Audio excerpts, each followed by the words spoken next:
and welcome to Mind Matters, the podcast where we talk about mental health topics that affect everyday people just like you and I. I'm so happy to be your host today. My name is Wendy McCarty. I am the regional director of our 4 facilities here in Central Florida, including Central Florida Behavioral, University Behavioral, Palm Point, and Amistad. Within the 4 facilities, we provide a full continuum of mental health and substance use care from outpatient all the way through residential levels of care. I'm so happy to be here with some very special people today. My co-host, Gabe Fernandez. Nice to see you. Thank you, Wendy. It's good to be here. And Gabe is representing Central Florida Behavioral. And then I also have to my right over here, Shani Sloan from University Behavioral Center. Hey, Shani. Thanks so much for having me. Absolutely. And our guest of honor, someone who I am so honored to know and to have the privilege to have worked with and done some seminars with, Sandra Stanford. Nice to have you. Thank you. Thank you. It's such an honor to be here. Sandra is a licensed mental health counselor, and she's going to talk to us a little bit about attachment today. So I'm going to have you just start out by explaining what is an attachment and why is it so important to our mental health? I really love the attachment theory. And when I first learned about attachment, I didn't quite understand how it all worked together until I began studying it and finding out about someone named Dr. John Bowlby. And back in the early 1900s, he was intrigued by the fact that they had these bombings in London, and the parents sent their children away to be safe with people that they knew. But it didn't help the children to be away from their parents. And we began to understand that it's more than a roof over your head. It's more than someone providing a check. Like in the 60s when I was raised, if your dad went to work every day and you sat down and ate dinner together, you should be happy. You should be content. But we found out that that's not enough, that babies need nurturing, that babies need to know that when they cry, there's going to be a caring adult to come and to see what's happening with them. And so the attachment theory helps us to understand what that means. And so I am very grateful to Dr. John Bowlby. That reminds me, I remember reading in my psychology books about the studies that they did with the babies, and they would place them, and tell me if I'm telling the story right, in cribs, and they were in orphanages, I believe? They were. Okay. They were, and did not thrive. And they also did a study with monkeys. It was called Harlow's monkeys.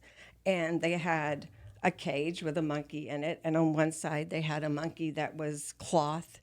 On the other side they had a wire monkey that had food. Okay. And the monkey would spend about 23 hours a day with the cloth monkey and only go over to the wire monkey to eat, but then go right back to the cloth monkey. That is amazing.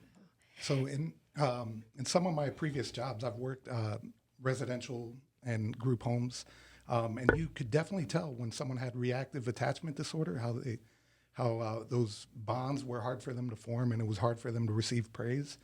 Yes, it is hard. And the beautiful thing that I think gives people hope, people who are listening can have hope, that these attachment wounds, as we talk about it, and they go, oh, my word, that's me. I get anxious when I don't get a text sent back to me in a certain amount of time. Or I withdraw, I isolate when things are happening around me. I'm scared of intimacy. It can be healed. It can be healed. And one way that we heal an attachment wound is recently my 2 grandsons, they come over every Friday. And we hug on them and we kiss them. And if they're upset, we see what's happening with them. But last Friday, I had something going on and they couldn't kiss Nani 2 Fridays ago. And so the following Friday, they come in the door, can we kiss you, Nani? Can we kiss you? And I said, yes, you can kiss me, not thinking about the week before. And my son-in-law comes in and he said, all the way over here, they were saying, are we going to get to kiss Nani today? Oh, bless their hearts. When I thought about that later, any wound in me that would have been there that would have caused some attachment issues, when I sat in that memory of them running in that door wanting to kiss Nani, that right there can bring some healing, and I make it a little bit larger in me. So one way that people can, who are just listening today thinking, well, you know, I can identify that I get really anxious when I send a text and I'm waiting for someone to answer that text. And then I think, are we okay? And then I'm blowing up their phone with text. Are we okay? Did I do something wrong? One thing you can do is you can think about an experience with that person that you're texting while you're waiting for that text to come back. You can think about a positive experience with them and sit with that feeling inside of you and then go, I'm going to make it just an inch larger inside of me. And that can then begin to heal what we call anxious attachment. That would be an anxious attachment. Ah, What okay. are I know that you've mentioned the anxious attachment, but are there different kinds outside of that? I know for me, I'm fully self-diagnosed anxious attachment. And so that definitely resonates with me. But the fact that I feel like different kinds, you have to know what kind you have before you can start to really form like a healthy attachment. It does help. I will say, though, an interesting piece of attachment work is that you can have different attachment styles with different people. Oh, interesting. I That know. makes sense, though. Right? Yep. Right? When Gabe and Shayna, Cheney. You're so close. Shaney, when y'all walked up and I didn't see y'all with Wendy, I don't have a secure attachment with you. My first question was, is Wendy coming? Right? Because you're in my secure attachment. We have a history together. And so it's recognizing with some people we don't feel safe, might be new people that we meet, but it can be people in your family. You show up at Christmas, you want to sit by this person because this person makes you feel uncomfortable.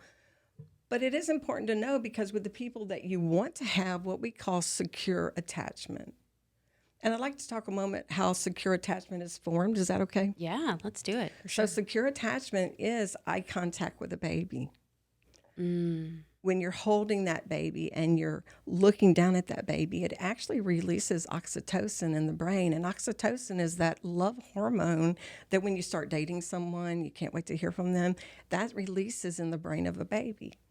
And so eye contact is very important. Another secure attachment trait is when that baby cries, you don't think that baby's spoiled. You think that baby has a need. Something's happening with the baby. It could just be they're lonely. They could have a wet diaper or a diaper that needs changing that has poop in it. It might be that they're hungry. My daughter will say, that's his hungry cry, right? You just begin to get attuned. When they fall down and they look to you, am I okay?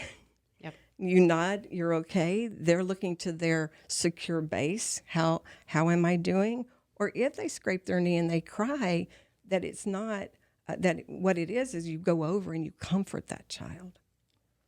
And comfort is so important. One of my first memories, actually, with my daughter is the moment after she was born. She was crying, like, good loud cries. Right. The minute I held her and looked at her eyes, we made eye contact. And she just stopped crying. I feel the immediately. oxytocin listening to you talk about that. Yeah. And there was a sense of peace, and it was, I could tell that bond right there was like instant. Absolutely. Absolutely. And these babies will grow up to trust people.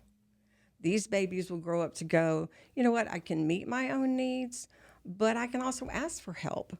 It's not needy to ask for help. Yeah. They'll grow up going into a job interview, knowing, you know what, I can calm myself. I can regulate myself I'll breathe in the car before I walk in to go into this job interview.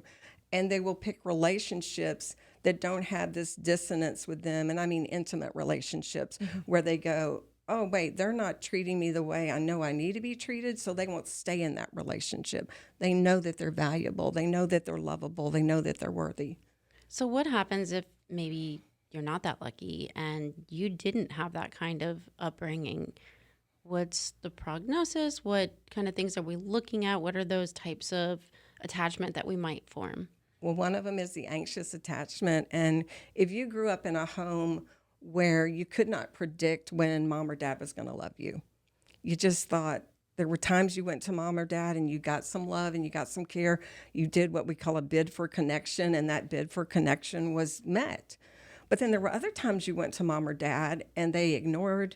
They were busy on their computer. They were engrossed in a TV show, and it happened more than once. It happened over and over again. And so you couldn't predict. So what happens in your adult relationships is you get what would feel that are we okay feeling. And you get it because you go, I don't know when I'm going to get my love again. I don't know when I'm going to get this sense again. And so I'm going to seek after it to make sure I have it. Mm-hmm. And There's so like a vacuum. it is. It is like a vacuum, and it can be like a black hole to the person with whom you're in relationship. Now, if you're in relationship with someone like that, one thing you can do that will help that person is you can look at them and say, I'm not going anywhere. I'm in this to win it. And if you say that enough times, it begins to calm them down so that they're not always anxious then when they don't get that text. So it's a beautiful piece of a relationship to realize, you know what, I am in a relationship with someone who has that anxious attachment. Hey, I can let them know. I can reassure them that we're going to be okay. It almost seems like that would be great to talk about when you have a couple and you're thinking about getting married, understanding each other, understanding your childhood and how you grew up, because it can be so different from your partner, and what you consider normal or you're getting that positive feedback might be very different from your partner. Absolutely. It's like cultures that collide. Okay. And I do a lot of couples work. I love couples work. And it is true. We go back to childhood. We go back to childhood even with individual work. But we need to, because it's so important to connect the dots of why I am the way I am in the present. Oh, I like that. Say that again. We need to connect the dots to why I am who I am in the present. It's so important. And I love it in the counseling room when people connect those dots, or even people who are listening today, if they're able to connect those dots and go, oh my word, I feel lonely all the time. And I heard stories of me being left in the crib to cry when I was a baby. That could be connected to the loneliness I'm feeling today. What can I do for that? I mean, inner child work is so important. And for the people listening, inner child just means we all have this, what I call inner child in us, that I want. When I go to the parks and when I go fly a kite, I want my inner child to come out and go, wee, right? But we also have this woundedness inside of us. And that baby that was left in the crib to cry, who didn't get the comfort that they needed, a way to heal that is to begin to talk to that baby inside of you. Now, sounds odd, but I'm not asking anybody to do something I haven't done myself. And what it sounds like is this. I'm thinking about that baby in the crib, and it breaks my heart to think that I was left in that crib to cry. And I'm just going to imagine that baby right here, and I'm going to love on that baby and say, I love you. And it hurts me that you were left in that crib to cry. I'm not going to leave you to cry anymore. And that way you do some of your own work and find some healing. I like that. And that's something you can do pretty much anywhere you're at. Anywhere. You can say, how old do I feel in this moment? I feel like I'm 3. Okay, I'm just going to tend to that 3-year-old that's showing up in this moment feeling stressed.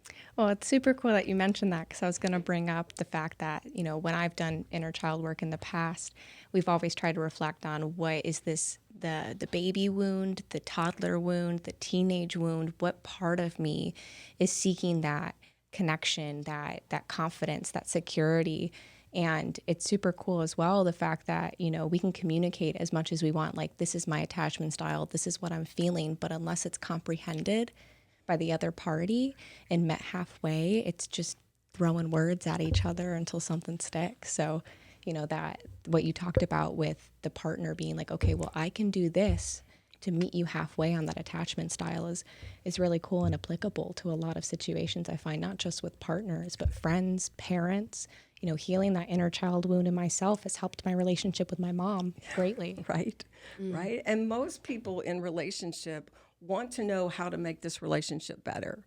Very few people will say, oh, you've told me I need to say, hey, we're going to make it. I'm not going anywhere, and don't do it. They just need a map quest. They need a map. They need something that gives them some help, something practical to help them to know how to interact in this relationship until everyone's at that secure attachment in that relationship. It's important to know what you need and to know what your partner needs. And sometimes I need to ask for what I need, and sometimes I hope you'll give it to me even if I don't ask. Let's maybe go on to our next attachment style. What's the next one? The next one is called avoidant or dismissive. And avoidance sounds exactly like what it is. They tend to isolate. They tend to go deep inside themselves. they were children who were brought up, and maybe people listening will say, well, I was brought up in a home like this, of where when they made those bids for connection, they consistently were not met. And so they learned to go, you know what? My needs are not going to get met here. I got to figure out how to do this on my own. I got to figure out how to make sure I'm okay, get myself up and get dressed for school. I'm going to make sure my teeth are brushed. I'm going to make sure my homework is done. And they don't ask for help. They don't know how to ask for help. They don't feel like it's safe to ask for help, because when they asked for help growing up, they didn't get the help that they were looking for. And, it can break the heart of a child to realize that the person who's supposed to be there for them, the person who's supposed to be their protector and supposed to love them unconditionally, is not giving them what they need. And so many times you'll have adults who are heartbroken over that, and it's about healing that broken heart. And one thing that I think is important for people who see themselves as that avoidant or dismissive is to practice asking for help. And start with someone you don't know, like you go to Publix, or I'm not endorsing Publix, but a grocery store, right? You go to a grocery store and you go to the produce department and you say, I'm looking for an avocado. Can you point me in the right direction? Because that worker doesn't care about you. Avocados are safe. It's a good start. And so healthy too. Yes, win-win. Right. And so you begin practicing asking for help. And then you start with people in your life where you might say, I'm not good at asking for help. And they'll say, we know. We've tried. So I'm going to start practicing asking for help. And could you come alongside me and help me when I ask for help? Can you do what it is I'm asking you to do? Or, point me in the right direction. And that will give a little bit more confidence in asking for help. Yeah, I was going to say, are there patterns to the way attachment styles are drawn to each other? Are there trends? I don't know the answer to that question. It's probably a very good question, though I will say in my experience, I have seen the anxious attachment and the avoidant do show up together, and it can be very what you were drawn to when you first started dating. It can be very disappointing in the end. I will say also that the avoidant attachment, one thing you need to do for them, if you're in relationship with someone who just pulls inside themselves and you feel like they're really deep down. If y'all are planning on going somewhere, you want to say to them, hey, in about 30 minutes, we're going to leave. Because and Diane Poole Heller, who I love, and she does a lot on attachment, but she talks about how it's like they're way underwater. And so if you say, hey, we're leaving, come on, let's go. It's like the pokey little puppy. They're like very slow to get out the door. But if you give them a heads up for that, or for a conversation that you want to have, you just need to give them a heads up so they don't get the bends when they come to the top. So it's real important for, if you're in relationship with an avoidant, to give them some time so they can recalibrate and be present with you. That makes a lot of sense. Mm-hmm. And then we have something called disorganized attachment. And the disorganized attachment, really they were brought up in threat. And so if they were at the playground playing, and, the secure attachment mom, if they see their child fall down, is going to look to see if they're okay. They're going to attend to them if they need help.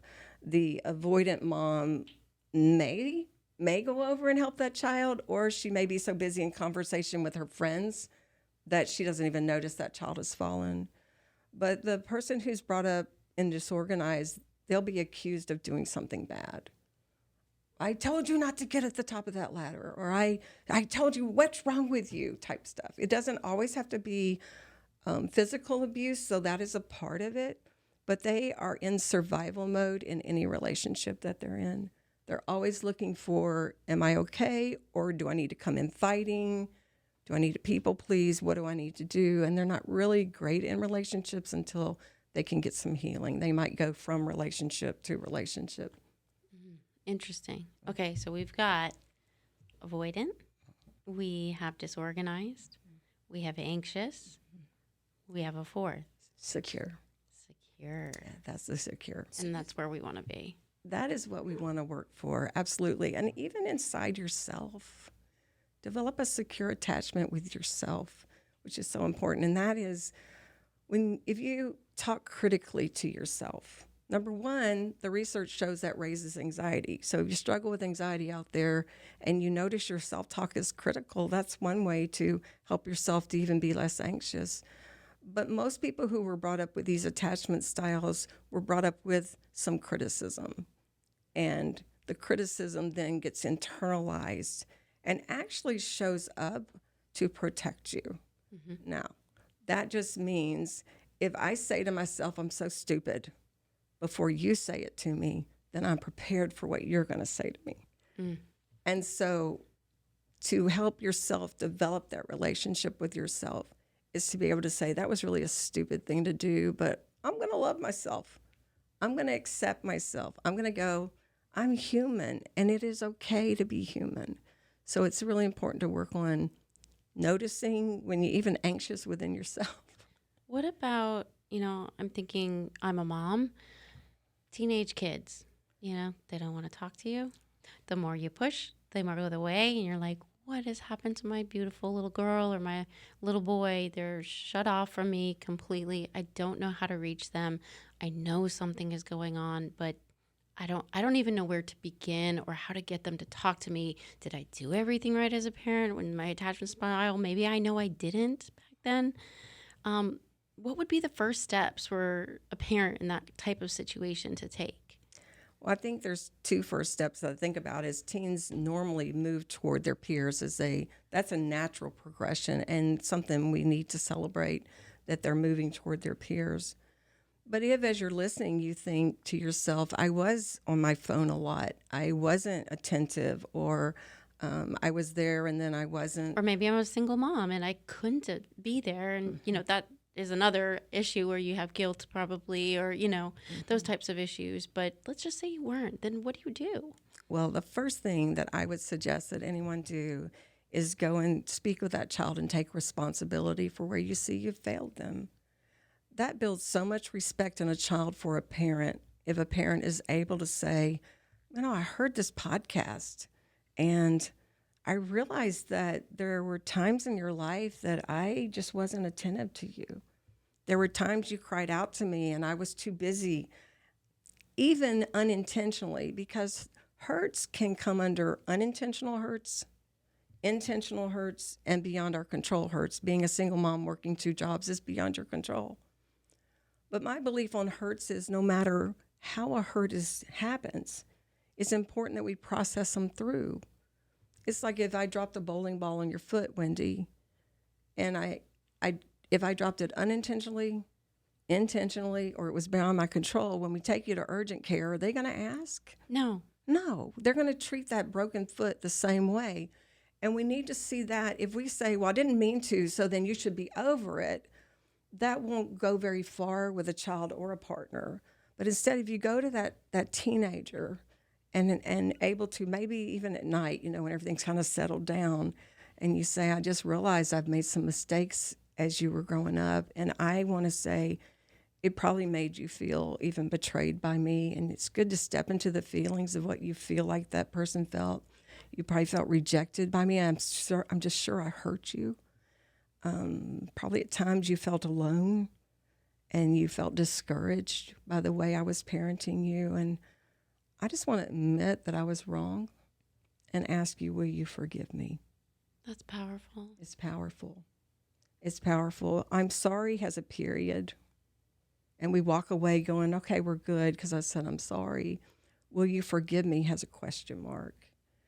And expect your team. Maybe they'll say yes, we hope so. And I always say a hug is good after that. They could say no, which will break your heart. But then you might want to say, is there anything I can do to repair this between us?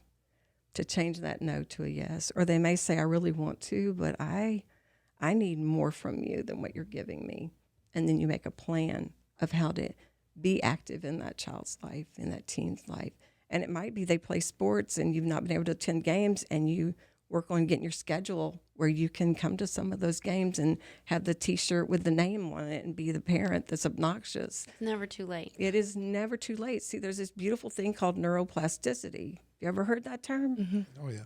I heard it like 2 years ago. Like, where have I been? And I love it. And that's just the brain's capacity to heal. And we want to heal. It's in our DNA to be in relationship. That teen who's isolated themselves, anybody who's isolated themselves, we're not wired that way. We're wired for connection. But repair, Dr. Alan Shore, he talks about when you have rupture with repair, it's better to have rupture with repair than to have no rupture at all. Ruptures happen, but if you repair it, it actually makes a child's brain more resilient in the future. So you can't. It's time to stop feeling guilty about the ruptures. Instead, find out how to do that repair. And those steps I just gave you are steps I use in my own life and with the people around me. They know these steps. Now, what if, you're in a family where maybe you're adopted, or, you've had a past when you were very young that has changed and your family has changed. I know my background is I worked in foster care for many years. And Gabe, you brought up a term called reactive attachment disorder. Sandra, could you walk us through what that term is? I do not know much about reactive disorder. I would prefer to give that over to Gabe because that is not, Yeah. Yes. Let's talk a little bit about that. So that's a diagnosis I would see in a lot of the patients in the places I've worked, group homes, residential programs, especially if there was no bonds formed. Yeah. So a lot of those like adopted babies that came from orphanages or whatnot, and those individuals had a hard time forming bonds, and so you could tell when they would make friendships, they would just explode, and it was difficult to manage, and it was hard to So you make start those to see connections. those behaviors coming out Correct. because you probably don't know how to maybe express the feelings, or you've never had the positive relationships formed. And from what I could see, those bonds were scary. So once someone started getting Trust. close, it was hard for that patient to connect with friends, staff, things like that. Isn't it amazing how important it is those first few years? The developmental. Definitely. I was in a training yesterday, and I wanted to bring this up just because a lot of my passion and work that I do is with addiction and substance use, like some of our services are as well. And one of the things was about attachment style and the reason why the addicted brain, like neurologically, can't say no is because it seeks this attachment with the substance, because it doesn't have that secure attachment with anything else or anyone else. It says, Soothing. and it was like, if I want to use, I can. If I want to have this feeling, I can. It's my actions, that same self-sufficient. Was it what attachment style was it, where it's the more... Is it the anxious? No, where they don't ask for help. Oh, yeah. Avoidant. Thank you. Where it's like people with like more avoidant, more anxious attachment style, they can get that instant gratification from substances and from knowing exactly what's going to happen when they use that exact substance, that even though it's uncomfortable and unmanageable, it's expected. Right. And the avoidant attachment also gets their nourishment from work, maybe from the drugs coming up, right? And food is one that food has a nurturing feel to it. So turning to food to get that nurturing that maybe someone didn't get growing up. That makes a lot of sense too. And so part of it is learning how then do I get nourishment from relationships? How can I take this nourishment I'm getting from this drug, from this food, from working, becoming a workaholic? How can I then say, wait a minute, I'm going to figure out how can I get to know the person in front of me and let that fill my soul the same way that these other things have. That's awesome. Yeah, it was definitely interesting to read about yesterday. Mm-hmm. So we talked a little bit about the 4 attachment types. We talked a little bit about what that looks like if you've experienced those as a young child. We talked a little bit about relationships and how that can affect us. You said you work a lot with couples and you have a private practice. So if someone were to come into your office and you're seeing some of these things, what are some of the tips that you would give those individuals?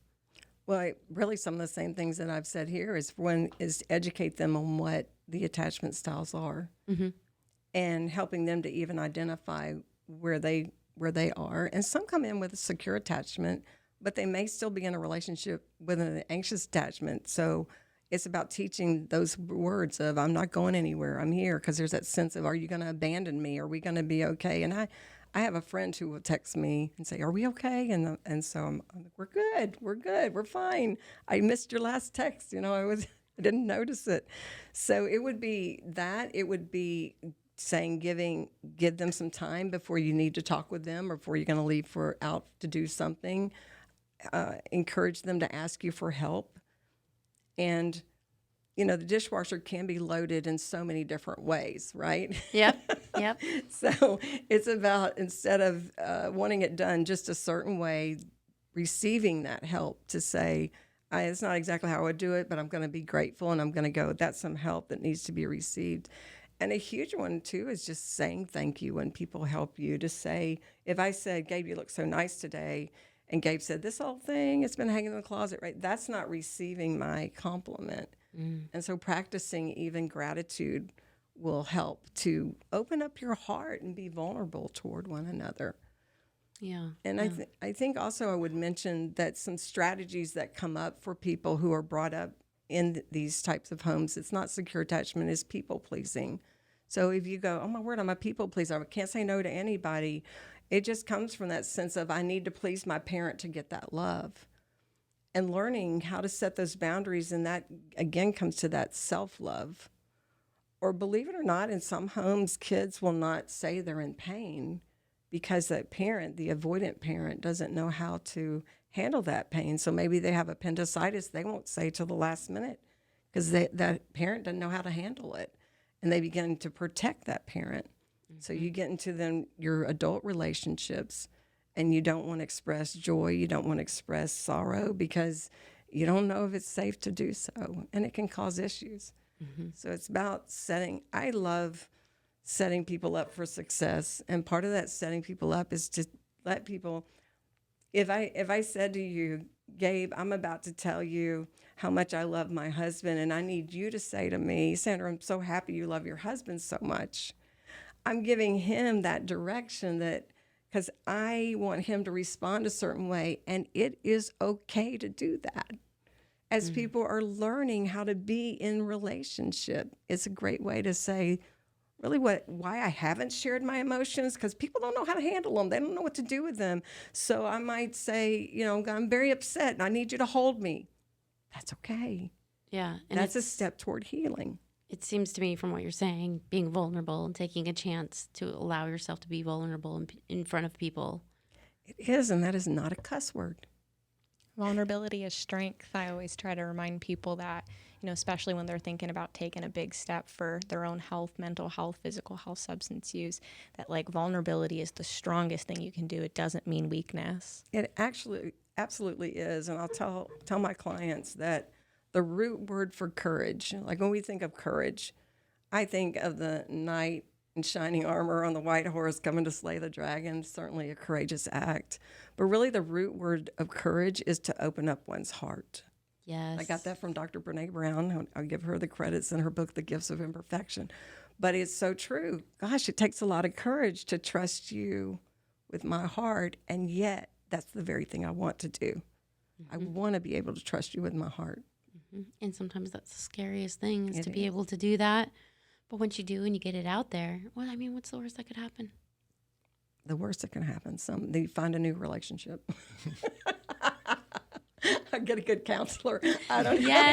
Yes. That's you call Sandra. That's a hard question to answer. Yeah, exactly. It's but it's risky. taking the chance. And it's like we talked about a little earlier before the podcast, jumping off the cliff. You're at the edge and it seems really scary, but you've got that parachute on. Got that parachute on. And it probably gets a little easier the next time you do it. It absolutely does get easier the next time you do it, because as you see success and you set yourself up for success to get what you need, then you're able then to go, well, I can do that again. And then you learn how to be in that relationship, and that becomes give and take instead of either give, or take.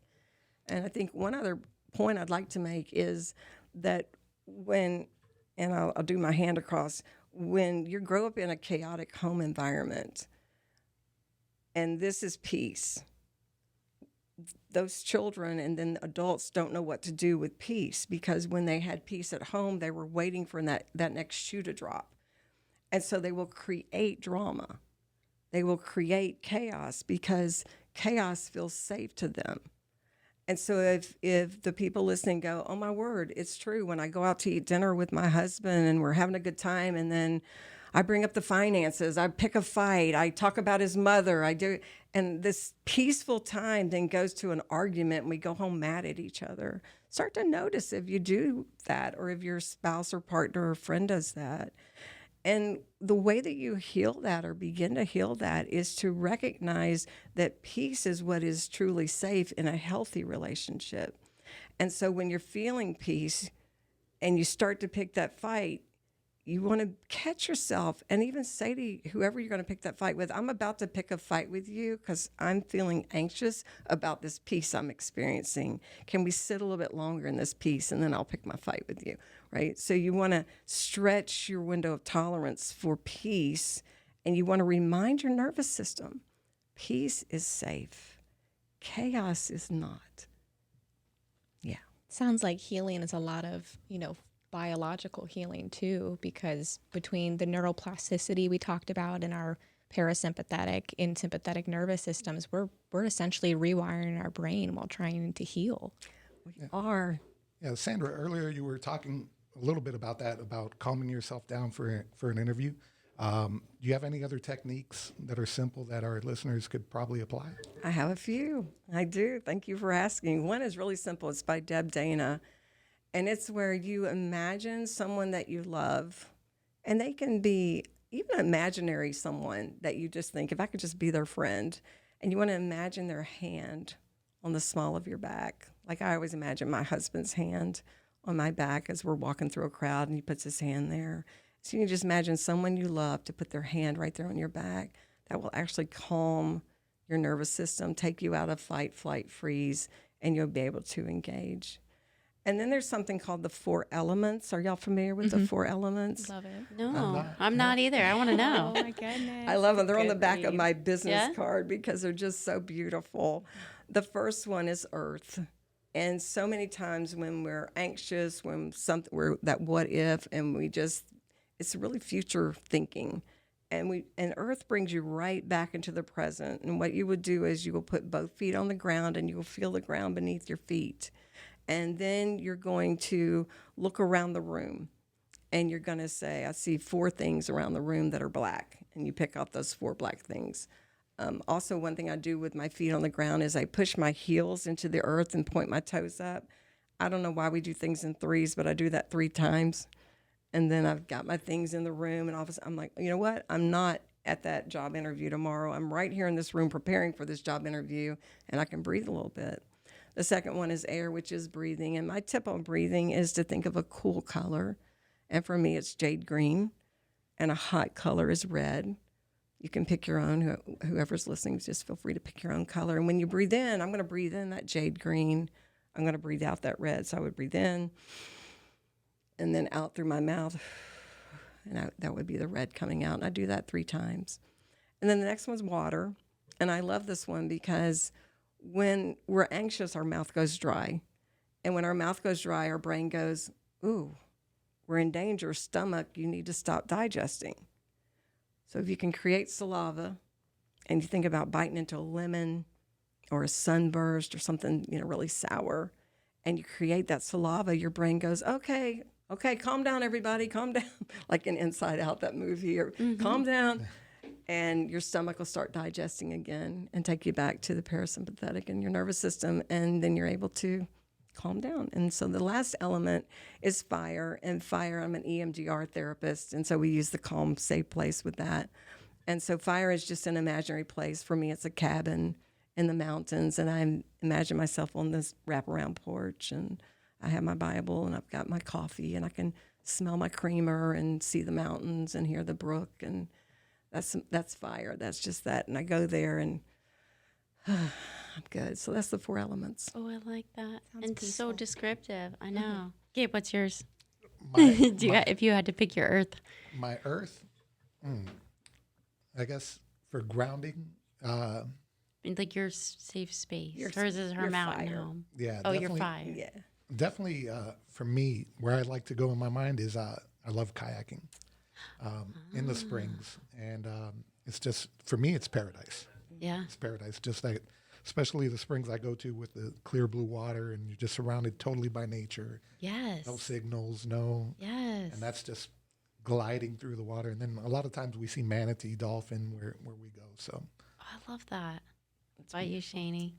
I actually had a conversation about this last week about where we go when we're feeling like out of our body, that feeling of like stress and anxiety and oh my God. And for me, I used to go to this park as a kid with my mom and my sister. We'd go every Saturday, had a blanket with like board games, and there was people all around. So I try to put myself in that spot of like, you know, I am just one person and there are people around me experiencing their lives, but it's like the trees blowing and the sun and the clouds all around. And so I love going there and anytime That's I beautiful. can. It's really pretty. Where would yours be? Yeah. Oh, I got a special one that I use too. So it's this memory I have when I was probably about 5 years old, and we were going to cut down a Christmas tree with my mom, my dad, and me. And I remember just running around the trees and hearing the snow crunch under my feet and just feeling like blissfully happy in a way that only a child could. It's beautiful. Sounds like the dream. Yeah. It does. And Yeah. the wonderful thing about the brain, and there's so many wonderful things about the brain, is that when you talk about that kayak and you put yourself there and you're seeing those manatees, your brain will say, I'm in a kayak looking at manatees. And that's why it can have that capacity to calm you down, because your brain goes, I'm not over there, I'm over here. I'm in North Carolina looking at the Christmas tree farm on the front porch with my coffee in my mouth. Perspective. What the brain believes, the body responds to. Absolutely. That's a beautiful statement. What the I like brain, that. will you say that again? Yes. What the brain believes, the body responds to. Oh, that's a the great closer. truth. Yeah, I like that. I do too. Therapist told me that one. I can't take credit. Well, I love that. Me too. perfect. Well, thanks for listening today. And how can someone find out more about attachment styles and get more information if they're interested? I would say Diane Poole Heller she's the best in my book. I've learned so much from her. You can go on Amazon and buy her book, The Power of Connection. I love that book because it not only talks about attachment styles, it has exercises in there to help heal an attachment style. It has a quiz to help you identify your attachment style. That's where I got the exercise for Grow It an Inch, because it came from her book. And that's the main person that I go to.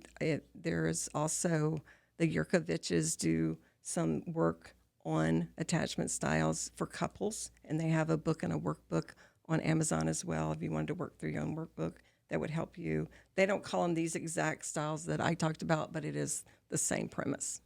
Perfect. Well, thank you. If you want to get in touch with Sandra Stanford, she has a mental health private practice in Titusville, Florida. If you're interested in any of our full continuum of care for mental health and substance use, you can reach out to any of our 4 facilities: Palm Point University Behavioral Center, Central Florida Behavioral Hospital, and Amistad. Thank you so much for joining us today, listeners. We hope to see you next time, and thanks to our co-hosts as well. Thank you. Thank you.